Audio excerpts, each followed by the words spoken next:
नमस्कार, तो जनता लाइव देख रहे हैं आप और मैं हूं आपके साथ पूजा और इस वक्त हमारे साथ भंते बुद्ध प्रताप वीना जी हैं। तो सबसे पहले मैं आपसे ये जानना चाहती हूं सर कि भंते विनयचार जो कि फिलहाल सलाखों के पीछे हैं, पूरा मामला उनका क्या है? सोशल मीडिया पर लगातार उनकी तस्वीरें हमने देखी जो वायरल हो रही हैं, जिस तरीके के उन पे फॉल्स एलिगेशंस लगाए गए हैं, जो धाराएं लगाई हैं, संगीन धाराएं लगाई गई हैं उन पर, उस पूरे मामले को एक बार जरा पहले तो हमें आप विस्तार से बताइए क्योंकि आप उनके साथ थे, आप अभी भी उनको देख रहे हैं, उनका लीगल एड देख रहे हैं, सब कुछ देख रहे हैं। तो उस विषय में ज़रा विस्तृत जानकारी पहले हमें दीजिए। देखिए, जैसा आपने भी बता दिया कि मामला सारा झूठा है, बिल्कुल फर्जी है। बात 13 मई की है। उस दिन डुंगेश्वरी में 2 घटना घटी। डुंगेश्वरी में हमारे जो उपासक थे, उपासकों को पीटा गया ब्राह्मणों के द्वारा, वो लाठी डंडे मारे गए। वो वीडियो सोशल मीडिया में खूब घूम रही है। तो उन लोगों का हमारे पास फ़ोन आया, भंते विनाचार्य जी के पास फ़ोन आया। हम वहाँ बैठे थे तो हमने उनको वहाँ बुलाया और भंते जी ने बड़े शांत तरीके से उनसे कहा कि जो घटनाएं घट गई उसको छोड़िए, हम आंदोलन कर रहे हो और शांतिप्रिय आंदोलन चलेगा। और लोग चाहते हैं कि हमें फंसाया जाए, हमें किसी तरीके से फंसना नहीं है। और बंदे जी ने, विनाचार्य जी ने फ़ोन किया एसएचओ को और ये कहा कि डुंगेश्वरी में थोड़ी फोर्स बढ़ा दे, वहाँ ऐसी अप्रिय घटनाएं ना घटे। और उस ही दिन शाम को हम बैठे थे धरनास्थल, तो वहाँ हमारे पास फिर से फ़ोन आया कि महाविहार पे झगड़ा हो गया है। कोई वाइट ड्रेस पहने कुछ लोग हैं, जींस की पैंट पहने नीली, और वो भिक्षुणियों पे और जो उपासिकाएं थी, जो वहाँ हाँ हाँ, उन उन उन पे उन्होंने हमला कर दिया और वो उनसे ज़बरदस्ती नारे बुलवा रहे हैं, हर हर महादेव और जय श्री राम के नारे। और देखो, जय जय श्री राम के नारे से हमें कोई दिक्कत नहीं है भाई। ये देश हिंदुओं का देश भी है, वो भी अपने नारे बोल सकते हैं, अपने धर्म का विस्तार कर सकते हैं। लेकिन आप किसी पर आक्रमण जब करते हैं, उस समय हर हर महादेव या जय श्री राम का नारा बोलते हैं, तो वो एक मतलब हिंसक हो जाता है, उसमें कोई श्रद्धा का भाव नहीं है। तो इस तरीके से उनको भिक्षुणियों को और उनको पीटा गया वहाँ। और हम जब वहाँ पहुँचे अच्छा, तो उनके साथ हाथापाई हुई हाँ, हाथापाई हुई। वो सीसीटीवी कैमरा में सारे महिलाओं के साथ? हाँ हाँ, महिलाओं के साथ। और वो काफ़ी देर तक हुई, मतलब ये नहीं कि थोड़ी देर हो गई वो। और वो आपको फुटेज सारी की सारी जो महाविहार के सीसीटीवी कैमरा से मिल जाएंगी। एक घटना घटी थी थोड़े दिन पहले। एक युवक ने तहस में आकर के किसी ब्राह्मण के हाथ से पुस्तक छीन ली थी, तो एसएचओ ने सिर्फ वो जो वीडियो फुटेज है वहाँ के सीसीटीवी कैमराज की, उसके आधार पे ही उसको गिरफ्तार कर जेल भेज दिया था। तो उस ही तर्ज पर अगर पुलिस चाहे तो वहाँ के सीसीटीवी जो टीवी कैमरा है वो देख सकते हैं, वहाँ से वो लोग दिख जाएंगे। तो हम लगभग 8 बजे वहाँ पहुँचे हम लोग, तो तब तक वो सारे लोग बाहर आ चुके थे। तो बाहर एसएचओ भी था। बंते जी ने उनसे फिर यही कहा कि देखिए, हमारे लोगों पर लगातार हमले हो रहे हैं, आप फोर्स बढ़ा दीजिए। तो एसओ ने कहा कि आप शिकायत दीजिए, आप शिकायत लिख के दीजिए। तो बंते जी ने कहा, हम शिकायत देने के लिए, केस करने के लिए नहीं आए, हम आंदोलन कर रहे हैं, हम कोई केस नहीं कर रहे, जो हो गया वो हो गया, बस फोर्स बढ़ा दीजिए, आगे से ऐसी घटनाएं ना घटे। तभी वहाँ 7-8 की संख्या में कुछ लोग आए और वो जय श्री राम हर हर महादेव के नारे। एसएचओ के सामने एसएचओ वहीं मौजूद थे। एसएचओ की मौजूदगी में, और एसएचओ से उन्हें कोई भय भी नहीं था। पुलिस ने भी उनके फोटो वगैरह लिए और वो लगातार नारे बोलते रहे। और फिर उन्होंने, एक हमारे भिक्षु थे, भिक्षु का चिवर खींच लिया। और चिवर खींचा तो वहाँ थोड़ी गहमा गहमी हो गई। और बंते जी ने वीडियो देखो भी गया, आप सबको शांत किया और अपने लोगों को लेकर के वो बोले, अब हम धरनास्थल चलते हैं, धरनास्थल चलो, धरनास्थल चलो। और हम धरनास्थल की तरफ आ गए तो पीछे से वो लगभग 50 की संख्या में मोटरसाइकिल सवार और वो जय श्री राम के नारे बोलते हुए इकट्ठे हो गए। बंते जी ने भाप लिया कि अब मामला खराब होगा और वो आगे। हम जब धरनास्थल पहुंचे तो हमारे पीछे 4 गाड़ी पुलिस की, जिसमें महिला पुलिस भी थी और लगभग 60 की संख्या के आसपास पुलिस वाले होंगे। और उन्होंने आकाश लामा जी से बातचीत करी और बंते जी से पता नहीं क्या क्या, कि सादी वर्दी में पुलिस वाले वहाँ मौजूद थे। लोग बता रहे हैं कि इंस्पेक्टर हैं कोई महिला, वो सादी वर्दी में थी। एक सब इंस्पेक्टर और पुरुष थे, 3-4 थे।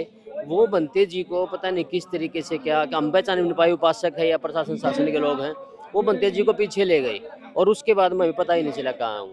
फिर उसके बाद खबर उठी कि वो मिल नहीं रहे, गायब हो गए हैं। मिल नहीं रहे, हाँ। और फिर सीधी खबर आई कि जेल में है। रात को 1:30 बजे में पता चला कि वो किसी होटल से पुलिस ने उनको उठा लिया। मतलब स्टोरी बना दी पुलिस ने। और हम फिर थाने में चक्कर जबकि लगा, वो उठाया आपके सामने उनको वहां से। वहीं से वो लेके शादी वर्दी में। हमने सोचा उपासक लोग हैं, पीछे को बातचीत करते होंगे, उनको लेके चले गए। पता नहीं कहाँ से उनको पीछे लेके, कैसे लेके चले गए। और जो होटल है, वो होटल बहुत दूर नहीं है, वो मुश्किल से 50 मीटर दूर होगा धरना स्थल से। सड़क से इस तरफ धरना स्थल है और इस सामने होटल है दाफरा और नाम जो से। ये लोग जिनकी आप बात कर रहे हैं, जिनका वीडियो भी सोशल मीडिया पे वायरल है कि जो नारेबाजी कर रहे थे और जो उपासकों के साथ, उपासक उपासिकाओं के साथ जिन्होंने जोर जबरदस्ती की, उनमें से किसी एक का भी नाम है एफआईआर में? उनमें से किसी का नाम नहीं है। जो अनुज गुप्ता जिसने शिकायत दी है, अनुज गुप्ता भी वहाँ मौजूद हो सकता, हम उसको जानते नहीं। किसी ने बताया कि नीली शर्ट में कोई आप आदमी, बाय फेस लोगों को जानते हैं, नाम से और वैसे नहीं? नाम से नहीं जानते। आपने जिनके चेहरे देखे उनमें से किसी का पुलिस ने, क्योंकि पुलिस वहाँ एसएचओ मौजूद थे, किसी को भी पुलिस ने अरेस्ट किया हो, आपसे शिनाख्त करवाई हो कि क्या ये? कुछ नहीं, कोई कार्रवाई नहीं। उल्टा हमने चिट्ठी लिखी, 11 पृष्ठ की चिट्ठी लिखी है। उसमें सभी संदिग्ध जो लोग हमें लगे उनकी वीडियो फोटो हमने साथ संलग्न करके माननीय सुप्रीम कोर्ट को, राष्ट्रपति को, प्रधानमंत्री को और माइनॉरिटी कमीशन को हमने 14 चिट्ठियां भेजी हैं, बिहार की सरकार को भी और भारत सरकार को भी। उसमें सारे सबूत दिए। अब जब आपने सबका नाम लिया है तो मेरे जहन में भी एक सवाल आ रहा है। सुप्रीम कोर्ट के चीफ जस्टिस बौद्धिस्ट हैं, माइनॉरिटी डिपार्टमेंट के हेड कौन है, किरण रिजिजू जी, वो भी बौद्धिस्ट हैं। उसके बाद भी ये हाल है देश में बौद्धिस्टों का। देखिए, मैं एक बात बड़े दुख के साथ कह रहा हूँ कि हम वहाँ जो थे बोध गया में हमने बड़ा अकेला फील किया। हम 5-6 लोग थे, खूब वीडियो देख रहे लोगों की, खूब कमेंट पढ़ रहे लोगों के, खूब कर रहे बंदे बेचारे के साथ हैं, लेकिन वहाँ मूर्त रूप से कोई नहीं पहुंचा। समाज का साथ नहीं मिल रहा। हाँ, हमने कई वकीलों से, बड़े वकीलों से संपर्क किया तो उन वकीलों ने भी कोई हमारा खास साथ नहीं दिया। बस उनको हम सोशल मीडिया पे देखते हैं, हमसे फोन करके बात पूछ ली, उनको सूचना मिल गई, रोज सूचना उन्होंने सोशल मीडिया के माध्यम से अपने। आपकी बातों से मुझे एक पीस जो है, जो आपके मन में है, वो निकल के आ रही है कि आपको समाज ने साथ नहीं दिया आपका। हाँ, नहीं दिया साथ, आपका अपना समाज भी पीछे रह रहा है। बिल्कुल। लोगों ने साथ जो दिया वो ये जो सोशल मीडिया है, ये वर्चुअल वर्ल्ड है, लगता है आपको साथ है लेकिन वास्तव में लोग साथ नहीं है। जब मुसीबत आती है और लगता है कि लोगों की जरूरत है तो लोग सिर्फ कैमरे के पीछे ही रहते हैं। हाँ, बहुत गया, हम बड़ा अकेला फील, अब भी अकेला फील कर रहे हैं।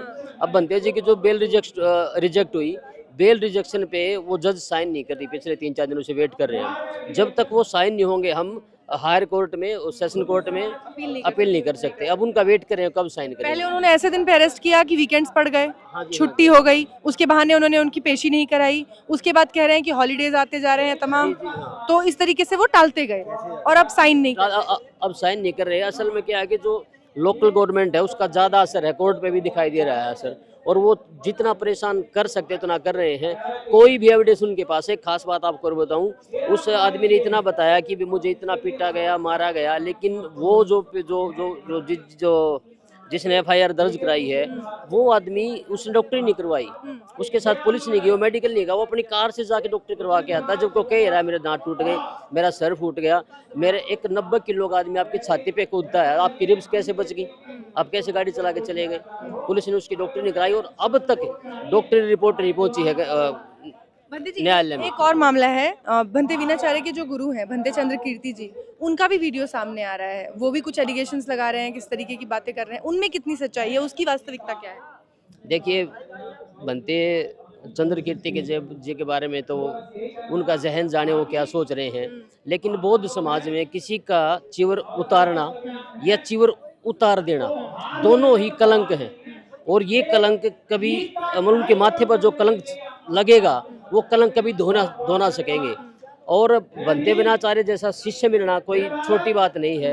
हमारे संपर्क में लगभग 12 देशों के भिक्षु हैं जो ये कह रहे हैं कि हम आते ही भंते वीणाचार्य को चिवर देने के लिए तैयार हैं। खूब धर्मगुरु कर यहाँ भी बैठे हैं बड़े धर्मगुरु जो कह रहे हैं, लेकिन ये जो भंते धर्मकीर्ति, हम इनसे इतना ही कहेंगे कि ऐसे गुरु अगर आज द्रोणाचार्य होते तो द्रोणाचार्य इनसे शर्मा जाते, ये उनसे बड़े गुरु निकले। तो आपको क्या लगता है उनकी वो ऐसे, क्योंकि गुरु रहे हैं वो भंते वीणाचार्य के, गुरु का अपने शिष्य के प्रति ऐसा द्वेष, क्या कारण है इसका? ये तो पता नहीं कैसे गुरु है, तो शिष्य अंता है, शिष्य की हत्या करना चाहते हैं। जो जेल में है उसको और जेल में रखना चाह रहे हैं। अब भी उनका मन नहीं पसीजा, उस भिक्षु हैं, अब भी करुणा नहीं जागी उनके मन में कि चलो बच्चा है, कुछ छोटी मोटी बात कर भी दी हो तो माफ कर दे। भिक्षु माफ कर देना चाहिए भिक्षु ने, अब तक तो उनको माफ कर, और कोई ऐसी गलती भी नहीं करी। ये सवाल ये भी है ना, ये सोशल मीडिया पे जो वीडियोस आ रही हैं, जो तमाम ये आप लोगों का लंबे अरसे से ये चल रहा है प्रोटेस्ट, कहीं ना कहीं समाज इसमें भी भ्रमित हो रहा है कि आपस में ही वैमनस्य है, आपस में ही लोग बटे हुए हैं। जैसे अभी भंते वीणाचार्य के गुरु, उनका इस तरीके का बयान आना कि चीवर उतार दूंगा, और आकाश लांबा को लेकर अलग अलग बातें कहना, तो इस वजह से भी बेचारे ने चिवर के बारे में नहीं कहा उतार दे, वो कुछ नहीं करे। उनका ऐसा कोई बयान नहीं आया। हमने ये बात करी कि आपके बारे में ऐसे ऐसे करी। भंते जी नहीं, उनके गुरुजी ने कहा था उनके। हाँ, उनके गुरुजी ने कहा है चीवर उतार देंगे, ऐसा नहीं करना चाहिए। और चीवर जो है ना, चीवर को उतारने का समय होता है, और चीवर 5 तरीके से उतरता है।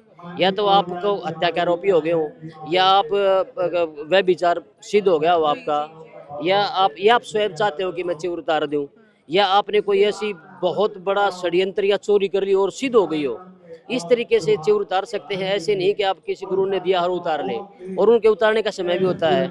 अब तो ऐसा होता नहीं, बुद्ध के समय भी होता था कि जो एक रात को एक सभा होती थी, उस सभा में जो भिक्षु है वो पहले अपने अपराध का बोध करता था, फिर बोध को स्वीकार करता था अपराध को, और फिर उस अपराध की क्षमा याचना क्षमा मांगता था और उससे संघ से, और संघ उसको माफ कर देता था। और उसके गुरु की जिम्मेदारी थी कि उसको प्रेरित करे कि आप इस चिवर को ना छोड़ें, चिवर को छोड़ना कलंकित काम है, आप चिवर में रहिए और दोबारा से शीलों का पालन करके इसको फिर से धम्म का प्रचार प्रसार शुरू करें। मंदिर जी, एक आखिरी सवाल, समाज के प्रति जो आपके मन में जो टीस है जो मुझे दिख रही है सामने, समाज को क्या संदेश देना चाहेंगे, उनसे क्या अपील करना चाहेंगे?